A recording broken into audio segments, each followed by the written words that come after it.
Welcome here. In front of me Galaxy A54 device, and now I'm gonna show you how to recover deleted photos and videos from the recycle bin. Well, firstly, just open the gallery, find the photo you want to delete and click Move to Recycle Bin. And now we just want to restore this photo from the recycle bin. And how we can do it?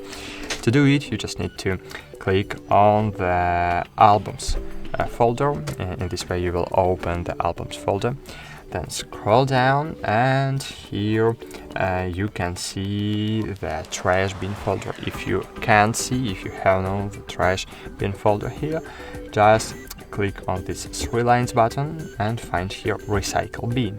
Here you will see all recently removed photos on your device, and in this way you can select the photo you want to recover and click restore all.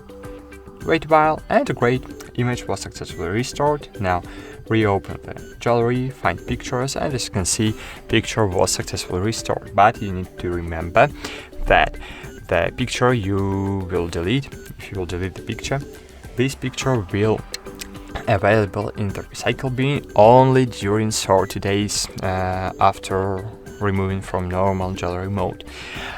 So during 30 days you can restore it, but after the time you will not be able to restore, because the photo will be removed permanently. That's it. Thanks for watching. Like this video, subscribe to our channel, and bye. See you.